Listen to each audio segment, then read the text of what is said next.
Breakfast with Bob and Paul. Thank you, Poncho Man. 2013 edition of Breakfast with Bob and Paul here at beautiful Huggos, live streaming on triathlete.com.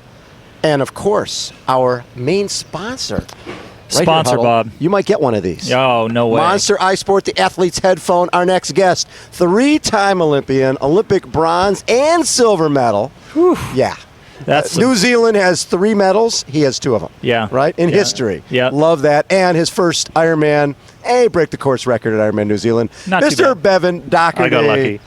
Bevan, thank you so much Thank you for joining having me, us. guys. I've been hearing a lot about the show, so I'm excited to be here. Well, we're jazzed. So you've obviously been here since you're a first-timer. Been here for about a month, checking out the course, knowing everything about it. Came over for Honu. Yeah, Something like that. Got in yesterday and going to drive the course today. I mean, it's a course. You know, it's 2.4. At least it's going to be fresh in my mind. It'll be fresh in your mind. Yeah, so talk a little bit about that. I mean, you know what people have done coming to this race. You know all the stories. I'm sure you've heard and read about some of the people who have come before you, and how much time they've spent here getting to know this course and how important that is. But you, I mean, a 3-time Olympian doesn't need to be told how to prepare, but at the same time, especially by us. Yeah, exactly.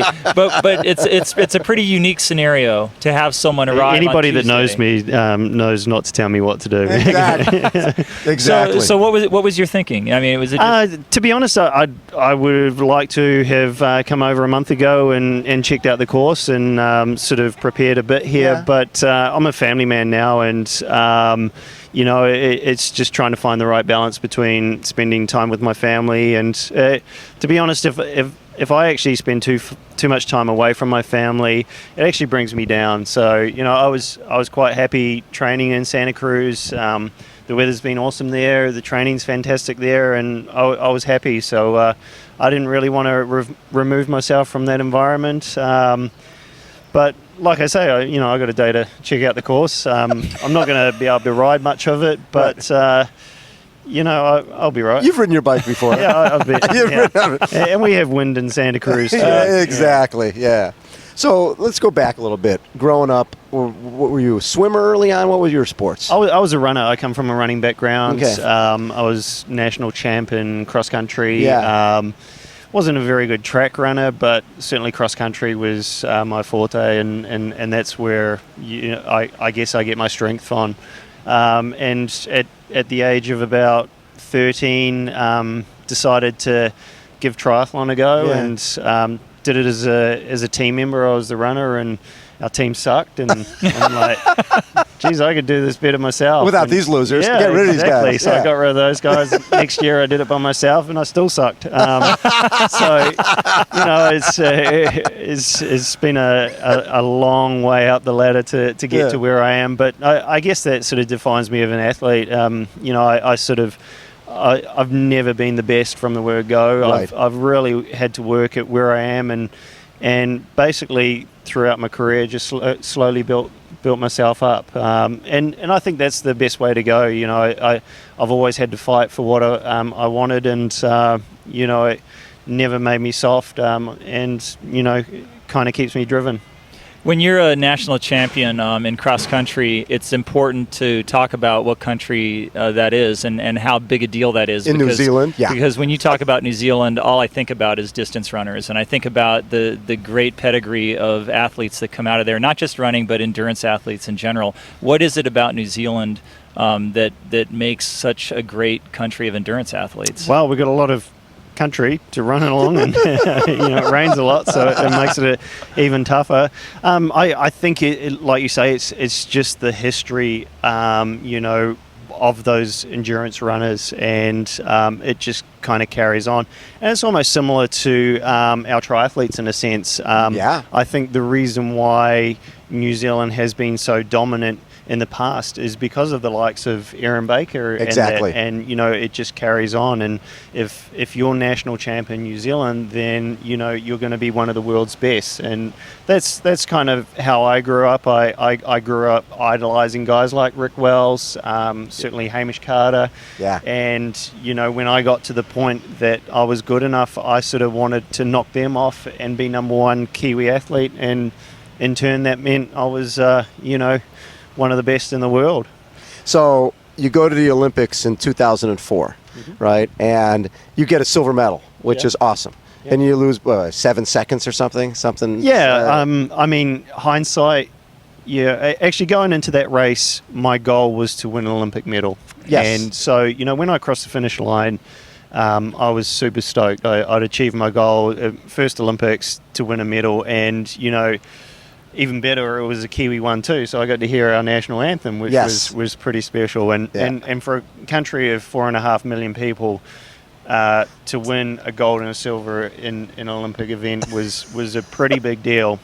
So my life changed overnight, and it's been pretty sweet ever since. So is there a Docherty Avenue in Docherty Drive, actually? Docherty Drive, I love that. Yeah. In Taupo. Yes, in my hometown Taupo. The Ironman doesn't go over it yet, but unfortunately they didn't give me any land with it. Just the name. Just a name. Just the name. name. But, Docherty Drive. Yeah, I love that. I'm a Taupo boy at heart. I live in the US, but I love Taupo. Yeah. It's perfect place to have an Ironman, and certainly having raced there this year, it was cheating in a sense because the whole town was behind me. Yeah. Yeah. So Ironman New Zealand is in Taupo, and that's where it was your first Ironman. Yeah. No, it was, and it was just a special day.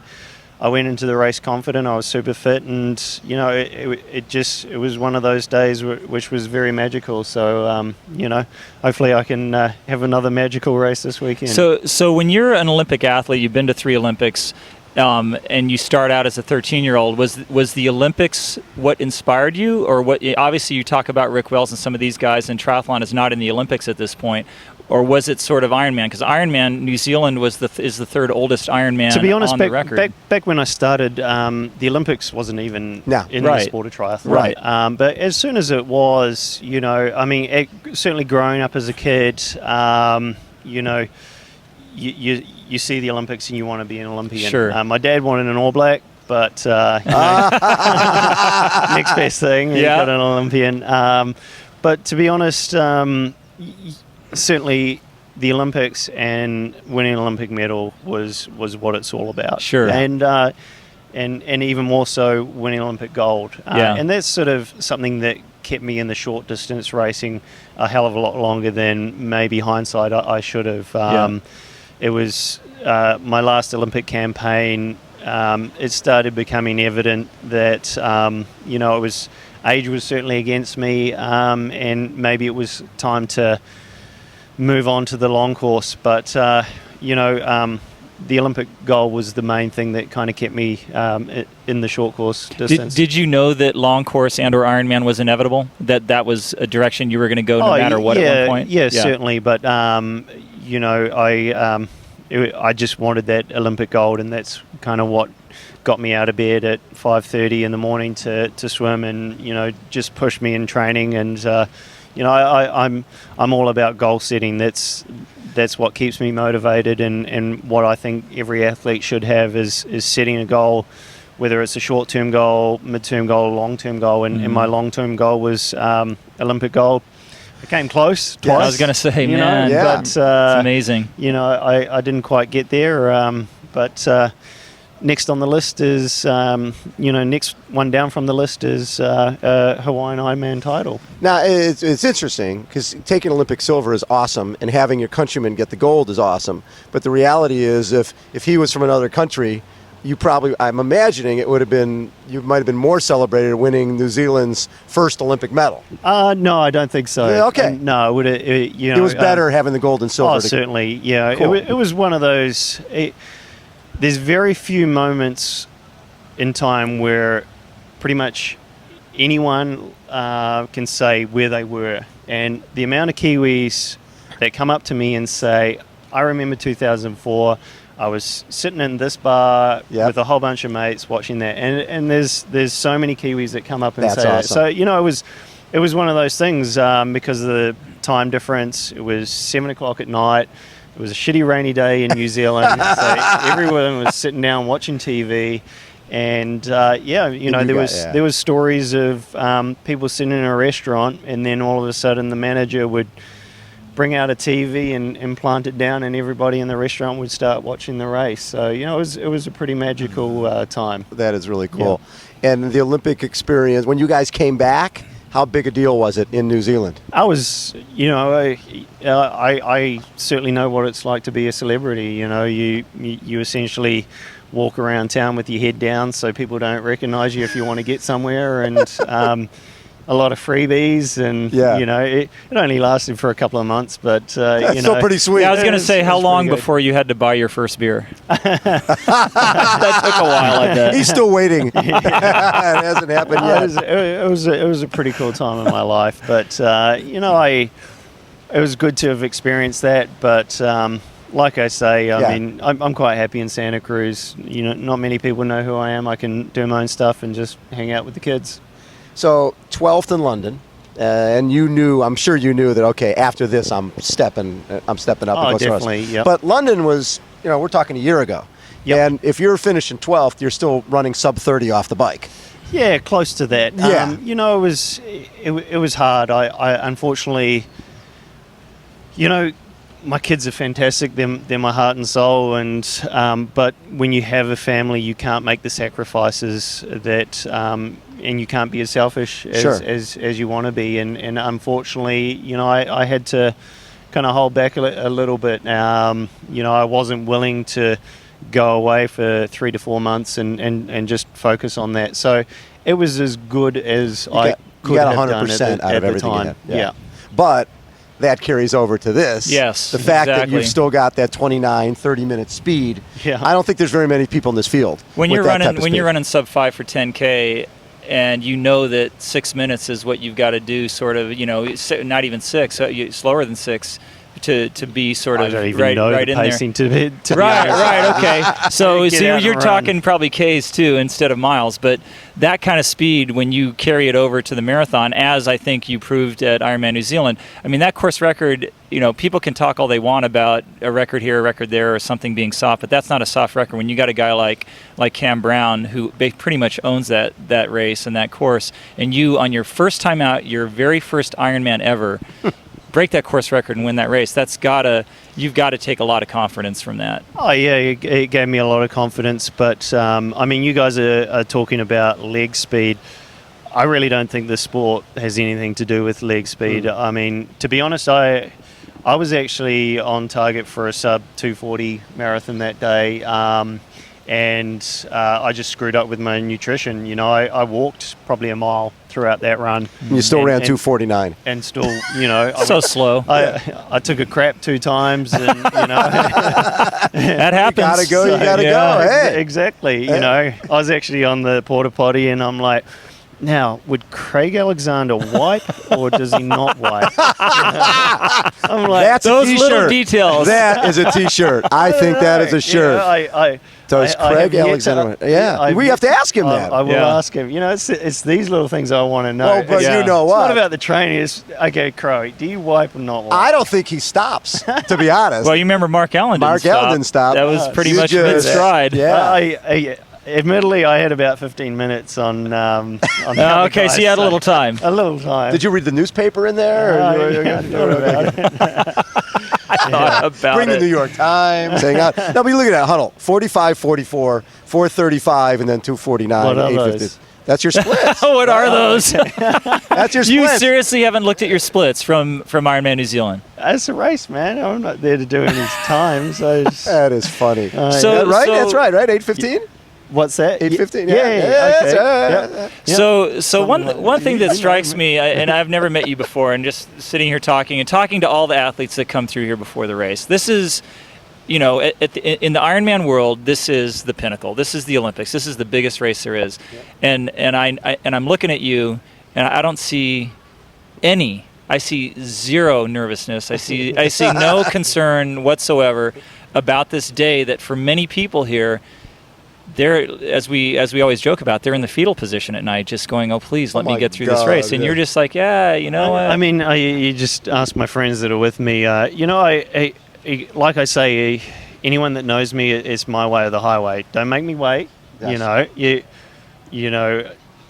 Don't talk to me while I'm hungry.